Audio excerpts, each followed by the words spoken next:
राज्यपाल की वित्तीय शक्तियाँ, फाइनेंशियल पावर ऑफ गवर्नर। अनुच्छेद 199 में धन विधेयक की परिभाषा दी गई है।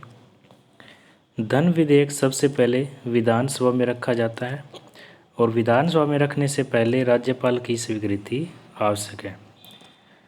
जिस प्रकार से सेंट्रल लेवल पर धन विधेयक सबसे पहले लोकसभा में रखा जाता है, उसी प्रकार से स्टेट लेवल पर धन विधेयक सबसे पहले विधानसभा में रखा जाता है और विधानसभा में रखने से पहले राज्यपाल की स्वीकृति अवश्य ली जाती है। यह राज्यपाल की वित्तीय शक्ति है। इसके अलावा आर्टिकल 267 में आकस्मिकता निधि का जिक्र किया गया है, कंटीजेंसी फंड का जिक्र किया गया है। इस कंटीजेंसी फंड पर राज्यपाल का पूरा नियंत्रण होता है। यह भी राज्यपाल की वित्तीय शक्ति है। अनुच्छेद 202 के अनुसार राज्यपाल हर साल वित्त मंत्री द्वारा बजट विधानमंडल के समक्ष रखवाते हैं। हर साल राज्यपाल वित्तीय वर्ष के प्रारंभ में वित्त मंत्री के द्वारा जो बजट है वो विधानमंडल के समक्ष रखवाते हैं। यह भी राज्यपाल की वित्तीय शक्ति है। इसके अलावा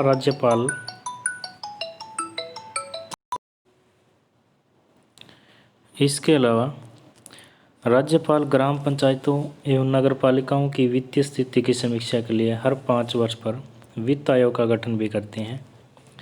यह भी राज्यपाल की वित्तीय शक्ति है। वित्तीय शक्तियों के बाद राज्यपाल की न्यायिक शक्तियों का जिक्र करते हैं। अनुच्छेद 161 में राज्यपाल को राष्ट्रपति की भांति अक्षमादान की शक्ति दी गई है।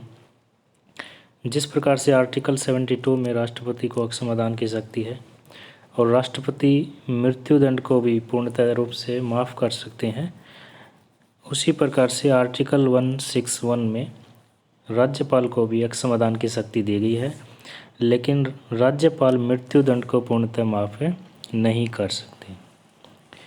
अनुच्छेद 217 के अनुसार उच्च न्यायालय में न्यायाधीशों की नियुक्ति भारत के राष्ट्रपति द्वारा भारत के मुख्य न्यायाधीश और संबंधित राज्य के राज्यपाल के साथ परामर्श के बाद ही की जाती है। तो यानी कि राज्यपाल का भी इसमें परामर्श लिया जाता है। यह भी राज्यपाल की न्यायिक शक्ति है। अनुच्छेद 219 के अनुसार उच्च न्यायालय के न्यायाधीशों को राज्यपाल अथवा उनके द्वारा अधिकृत व्यक्ति द्वारा शपथ दिलाई जाती है। अनुच्छेद 233 ये कहता है कि राज्यपाल उच्च न्यायालय से विचार विमर्श करके जिला न्यायाधीशों की भी नियुक्ति करते हैं। इसके अलावा अनुच्छेद 234 के अनुसार राज्यपाल जिला न्यायाधीशों के अलावा अन्य जो न्यायिक अधिकारी होते हैं उनकी नियुक्ति भी राज्यपाल करते हैं और राज्यपाल यह कार्य उच्च न्यायालय और राज्य लोक सेवा आयोग के साथ विचार विमर्श करने के बाद ही करते हैं। न्यायिक शक्तियों के बाद राज्यपाल की स्वयं शक्तियाँ आती हैं। राज्यपाल की स्वयं शक्तियों में 2 प्रकार की शक्तियाँ हैं। संविधान में स्पष्ट रूप से लिखित शक्तियाँ जो कि संविधान में बाकायदा लिखी हुई है। परिस्थितिजनक शक्तियाँ जिनका इस्तेमाल राज्यपाल परिस्थिति के अकॉर्डिंग, सिचुएशन के अकॉर्डिंग करता है।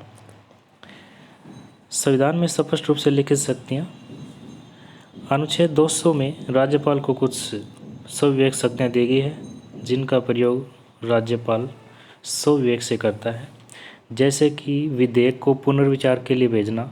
राज्यपाल आर्टिकल 200 के अनुसार विधेयक को एक बार पुनर्विचार के लिए भेज सकते हैं। यह राज्यपाल की स्वयं शक्ति है। इसके अलावा आर्टिकल 200 ये भी कहता है कि राज्यपाल किसी विधेयक को राष्ट्रपति के पास भेज सकता है, राष्ट्रपति के लिए सुरक्षित भी रख सकता है विधेयक को। यह भी राज्यपाल की स्वयं शक्ति है जो कि अनुच्छेद 200 में लिखित है। इसके अलावा आर्टिकल 371 ए से लेकर आर्टिकल 371 आई तक कुछ राज्यों को विशेष दर्जा दिया गया है और वहाँ के जो राज्यपाल हैं उनको भी कुछ विशेष शक्तियाँ दी गई है जिसका प्रयोग वह अपने विवेक से करते हैं। ये भी राज्यपाल की स्वयं शक्तियाँ हैं। अनुच्छेद 356 में भी राज्यपाल की स्वयं शक्तियाँ हैं। अनुच्छेद 356 के अनुसार यदि राज्य में संवैधानिक तंत्र असफल हो जाता है, संवैधानिक मशीनरी असफल हो जाती है, तो राज्यपाल राष्ट्रपति से सिफारिश करके उस राज्य में राष्ट्रपति शासन लागू करने के लिए कह सकते हैं। तो आर्टिकल 356 जो है वो राष्ट्रपति शासन से संबंधित है।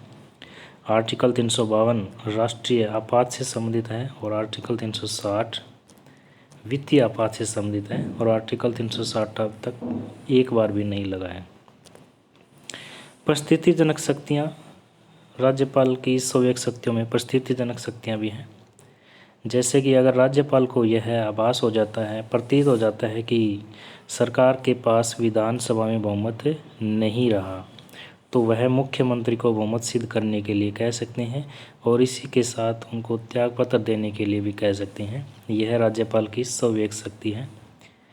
इसके अलावा यदि विपक्ष के द्वारा अविश्वास प्रस्ताव पारित कर दिया गया है और मंत्रिपरिषद त्यागपत्र नहीं दे रही है, तो उस परिस्थिति में भी राज्यपाल मंत्रिपरिषद को भंग कर सकते हैं। ये भी राज्यपाल की 101 शक्ति है। और यदि विधानसभा के चुनाव में किसी भी दल को पूर्ण बहुमत नहीं मिलता, तो उस समय भी राज्यपाल अपने विवेक से किसी भी दल को सरकार बनाने के लिए आमंत्रित कर सकते हैं, न्योता दे सकते हैं सरकार बनाने के लिए, और उस दल के नेता को मुख्यमंत्री की शपथ दिलाते हैं राज्यपाल। यह भी राज्यपाल की 101 शक्ति है।